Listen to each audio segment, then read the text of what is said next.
మా పేరు రాజు. మాది మండపేటలో ఆర్ఆర్ మొబైల్స్ అండి. అయితే ఈసారి ఇంటర్న్షిప్ అని చెప్పి కొంతమంది పిల్లలు దసరా హాలిడేస్ లో మా తాకు వచ్చారు. అంటే అది నేర్చుకోవడానికి అనమాట. అయితే నాకు తెలీదు, నాకు తెలిసిన సార్ ఆయన అశోక్ అని, ఆయన ద్వారా వచ్చారు వాళ్ళు. ఇది ఏంటి అంటే ప్రధానమంత్రి నరేంద్ర మోడీ గారు చిన్నపిల్లలు చిన్నప్పటి నుంచి టెక్నికల్ గా డెవలప్ అయితే ఇండియా అంతా కూడా టెక్నికల్ గా డెవలప్ అవ్వాలి అనే చిన్న ఉద్దేశంతో ఇది చేయడం జరిగిందని చెప్పాడు. నాకు కూడా పోలే, మనకు తెలిసింది నలుగురికి చెప్తే మంచిదే, అంటే చిన్నపిల్లలకి చెప్తే ఇంకా వాళ్ళకి కూడా తెలుసు కదా ఏంటి అనేది అనే ఉద్దేశంతో నేను కూడా ఓకే చెప్పాను.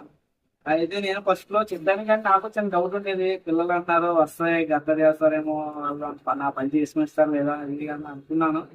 కానీ ఆ పిల్లలు కూడా చాలా ఇంట్రెస్టెడ్ గా వాళ్ళు ఏంటి బాబు వాటి మొబైల్ అంటే ఇలాగ ఉంటుందా, బ్యాటరీ ఇలా ఉంటుందా అని వాళ్ళు చాలా ఆసక్తి చూపించారు. బాగా నేర్చుకున్నారని నేను అనుకుంటున్నాను. అండ్ వాళ్ళు ఎటువంటి విధంగా కూడా నన్ను అయితే ఇబ్బంది పెట్టడం అనిపించలేదు. ఇంకా వాళ్ళు నాకు కొంచెం అవి ఇవి హెల్ప్ చేస్తూ ఉండేవారు. పిల్లలు ఇలా నేర్చుకుని అది చాలా ఉపయోగపడుతుంది వాళ్ళకని నేను భావిస్తున్నాను. వాళ్ళు వచ్చి నేర్చుకోవడం నాకు చాలా హ్యాపీగా కూడా ఉంది. ఎందుకంటే నేను కూడా చెప్పాను, ఎవరికైనా ఏదైనా ఉపయోగపడాను ఏమో అని అనిపించింది నాకు.